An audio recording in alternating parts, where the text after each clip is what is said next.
John Lenczowski.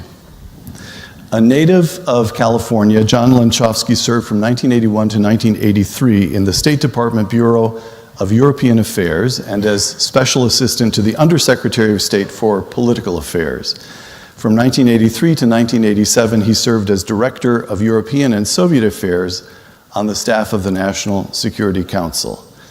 Dr. Lenczowski is the founder and president of the Institute of World Politics, an independent graduate school on national security and international affairs here in Washington, D.C. He is the author of many books, including Full Spectrum Diplomacy and Grand Strategy. Ladies and gentlemen, the president of the Institute of World Politics, John Lenczowski.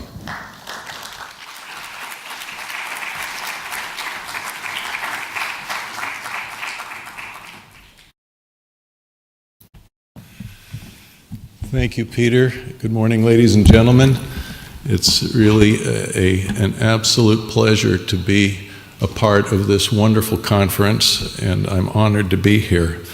Thank you all for coming and for your interest in what is a strategically important set of topics that have life much beyond the significance of the years that we are discussing. It is my great pleasure this morning to introduce our distinguished speaker, Dr. Piotr Naimski. Dr. Naimski, in my view, is one of the greatest of the younger members of the Polish anti-communist resistance. Piotr received the classic type of education that the sons and daughters of Polish families pursued to avoid being subjected to Marxist propaganda. It was a scientific education which led, in his case, to a doctorate in natural sciences from the Institute of Biochemistry and Biophysics of the Polish Academy of Sciences. Interspersed amidst his education, he was active in the anti-communist underground resistance with the Workers' Defense Committee and with the Solidarity Movement. And in those days, he began a working relationship with Antoni Macierewicz, a fellow dissident who later, in the post-communist era, became Minister of the Interior and most recently Defense Minister in the Law and Justice government. When Macierewicz was Interior Minister in the 90s, he appointed Piotr to be head of internal security, and the two of them embarked upon what was the first and really only serious effort at lustration. Lustration is the jargon term that refers to the effort to try to identify communists and secret police agents and collaborators who were working for the KGB, the GRU, and so on and so forth, not so much to go and imprison them and hang them, but to say that because you worked with the communist oppressor regime, that you really did not deserve to be occupying positions of high public trust. Well, they came up with a list of all sorts of these people in the Polish government, and it was submitted to the Supreme Court. The Supreme Court, if I recall correctly, had to give it to the Parliament, but unfortunately too many members of the Parliament were precisely on that list of collaborators and secret police agents. Well, that very Parliament then did a vote of no confidence in the Olszewski government in which Piotr served, and all of a sudden they were out of office, and the effort at lustration failed, and too many of those communists persisted in government for many years afterwards. This is a problem that has happened throughout the former countries of Central and Eastern Europe. Subsequently, after a serious academic interlude where he was involved in taking the wisdom of his experience to a new generation of students, He occupied several senior government positions, including National Security Advisor to the Prime Minister and notably Deputy Minister of the Economy. Most recently, he was elected Member of Parliament and is currently serving as Secretary of State for Strategic Energy Infrastructure. And what that means is that he is trying to develop for Poland and for all of East Central Europe and independent sources of energy so that the eastern flank of NATO will not be dependent upon Russian oil and gas. And very specifically, he's working on the development of a pipeline, of a natural gas pipeline from Norway. A great asset not only for the freedom of Poland, but for the security of the entire Western Alliance. I would like to welcome Piotr Naimski.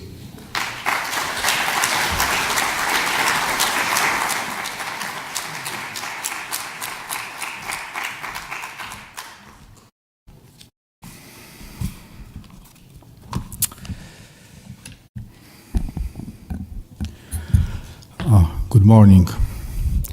It's a very great pleasure to be with all of you and to take part in this conference on the occasion of John Paul II and Ronald Reagan legacy. You know, I feel myself as a kind of an artifact.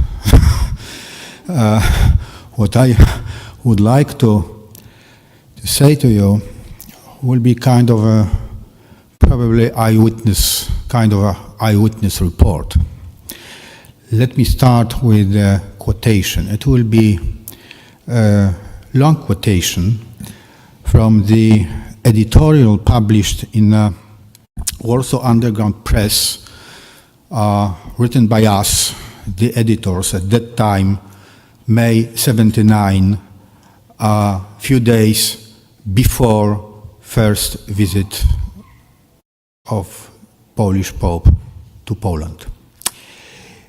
For the people of Poland, the election of Karol Wojtyła during a conclave in faraway Rome was, regardless of a sense of well-deserved satisfaction, astonishing, and so their elation and joy were even greater. The awareness of how closely the event is bound up with the fate of the whole nation will become apparent only during those several days in June when John Paul II will visit Poland. The effect on the Poles will be increased manifestation of their Catholic faith in public life. People will more willingly describe themselves as Catholics, even though believers are still treated by the authorities as second-class citizens. Being Catholic will now become a way to identify with the Polish Pope, who is going to embody and bring together their scattered emotions, hopes, and desires. Religious phenomena are never separate from social phenomena, especially in Poland, where the Catholic Church is the most powerful institution independent of the communist authorities. It is also a symbol and guarantor of national identity under siege. Just imagine the crowds of people who will come to the cities of Warsaw, Częstochowa, Gniezno, and Krakow, the human initiative that will be unleashed during preparations for John Paul's II visit, and you will come to realize the attitude of the people and the potential effects of the events the visit may set in motion. Millions of people will be together in very sense of the word. The people will be able to count their number, and the result of this unofficial poll impossible to falsify because everybody will see it with his own eyes, must deeply influence the shared imagination, the society's assessment of itself. It will obviously have political implication, as we must not forget that the Pope is coming to the country at quite a critical time. The last 35 years have brought to the Polish people a threat of spiritual Sovietization and economic malaise. As the crisis of the communist power deepened over the last couple of years, independent underground institutions have embarked on increasingly popular effort to rebuild civil society through this Social Self-Defense Committee Corps, the Society of Educational Courses, the Defense Movement, Farmers' Committees, independent labor unions, underground censored press, and up until then, hopelessness. A direct result of Poland's geopolitical situation made the Polish Communist Party rule much, much easier. The far-reaching implication of the papal visit may, however, turn out to be a great significance for the Poles' shared imagination. It is bound to steer national identity and at the deepest level. The papal visit will likely be unlike any other event. John Paul II becomes a symbol of hope, hope that victory over the trials of the history is possible. The nation that suffered so many misfortunes and humiliations may yet overcome the lack of faith that so often plagues the deeply and repeatedly disappointed. After all, the symbols that comprise national identity often prompt actions whose effects seem most real. It all has a deep effect on us living on the Vistula River, but we must be aware that these phenomena are also important for other European captive nations living under Soviet yoke. This is particularly true of Ukraine, Lithuania, and Belarus, where Catholicism and the union with Rome are still alive. John Paul II's visit is not exclusively a Polish event, just as his stay at Pueblo was not exclusively Mexican event. This is what we wrote in Poland that time. And then he came. He met 13 million Poles in the course of 9 days. He came like a sovereign, the communist stewards having disappeared. The Pope ruled everything, from the Polish hearts to the communist militia, completely unnecessary, by the way. He talked about human rights, about freedom, about the necessity of being in solidarity with each other, about community. He talked to all of us together, but we felt that he was talking to each of us individually. He turned decades of communist efforts into nothing. Their power was based on fear and destruction of our sense of national community. He also talked about responsibility, everybody's responsibility for everybody. He talked about God. And we answered with millions of voices singing, "We want God." My chcemy Boga, as the words of an old Polish song go. His words brought back to us the very foundations of the Polish nation's existence, with its roots in Christianity and Roman republicanism. Poland is a strange state where elected kings ruled a respublika, shaped after the Roman example. A Slavonic state where the elites spoke Latin. We listened to his words enchanted and transfigured. City streets suddenly turned into meeting places where we exchanged smiles. Overcome with joy, we found a sense of bond with strangers standing next to us. We felt free at last. And then he left. A year had passed and the Poles arose. The phenomenon of solidarity, a liberation movement 10 million people strong, came into being within 3 months. The fact that it came into being as a labor union was in a way by chance. It was in fact just another Polish uprising. August 1980 became a milestone not only for Polish history, but also in the history of Europe and the world. It was so because it heralded the end of communism. And it's necessary to say that without John Paul II, there would never have been solidarity. Ronald Reagan observed these events in Poland. By that time, he was a veteran of resistance against communist falsehood. Suffice it to recall his struggles with the unions infiltrated by the communists in Hollywood.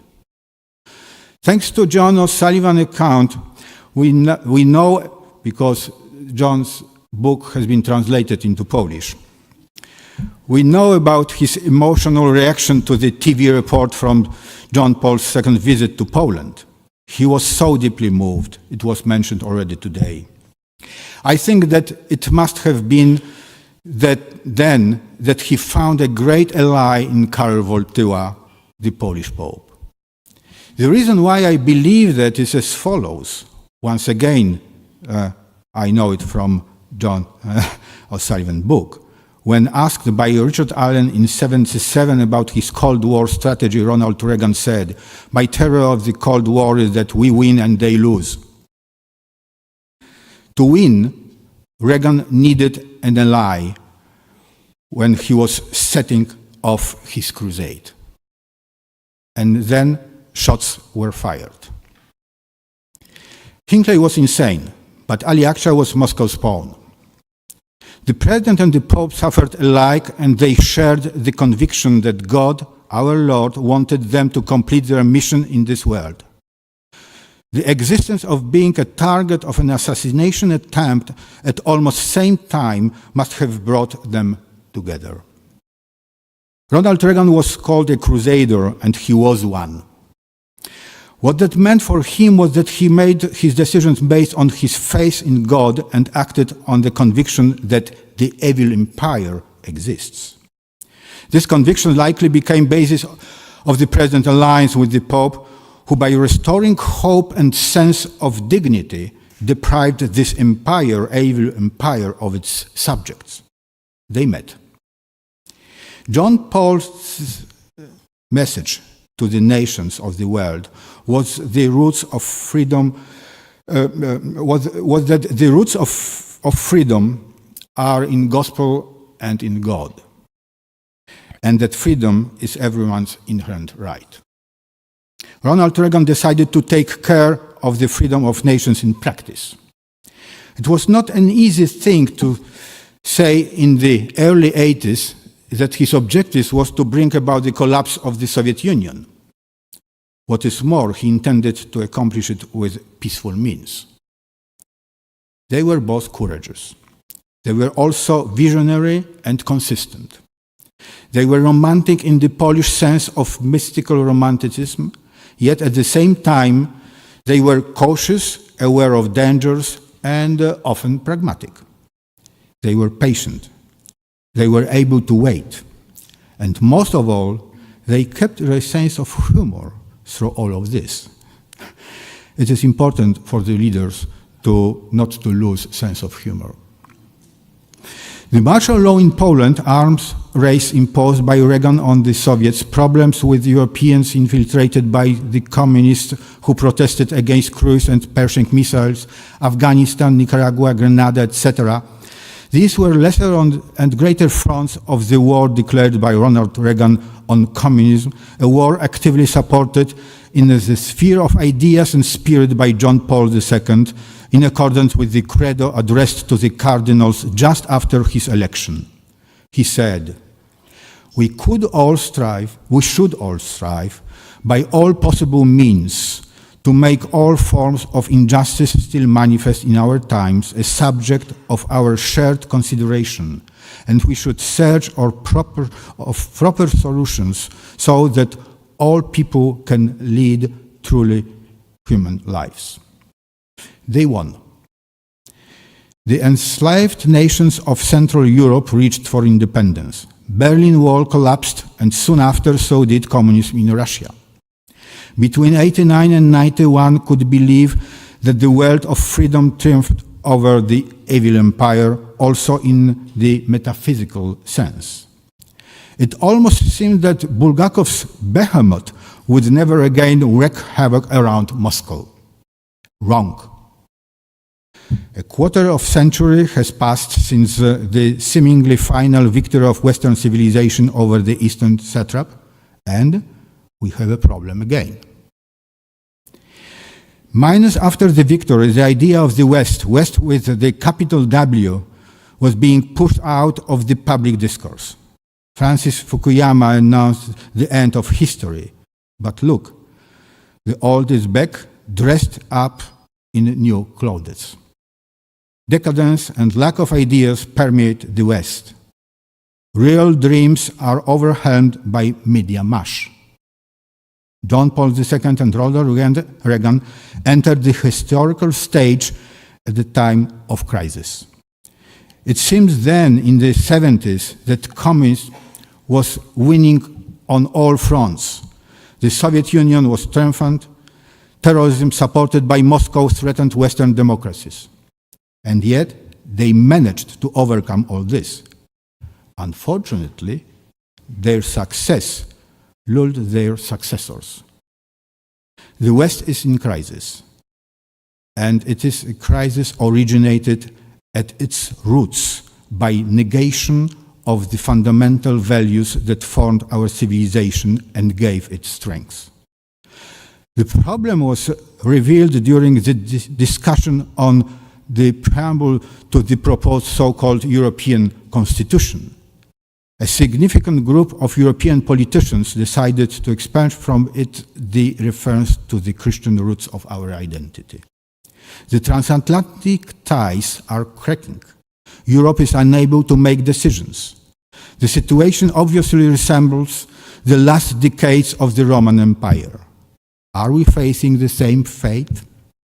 Will the works of our classical authors have to be saved by monks in a few monasteries? Will we have to experience the age of fall and slavery again? I exaggerate, many will say. However, it is worth considering. The future depends on us, on our choice of leaders capable of understanding the legacy of the Polish Pope and the great American president. There are signs of awakening. The American, Polish, and Hungarian people have set the example. We may have a chance if the nations of the West find the right people amongst them. The West needs leadership. Without it, we will be deep in trouble in the years to come. John Paul II and Ronald Reagan's legacy can be summed up in one sentence, already mentioned today. Don't be afraid. Don't be afraid of free thought or idea. Don't be afraid to trust God with the fate of your nations. Don't be afraid of hardship, and be wise. Simple, isn't it? Thank you very much.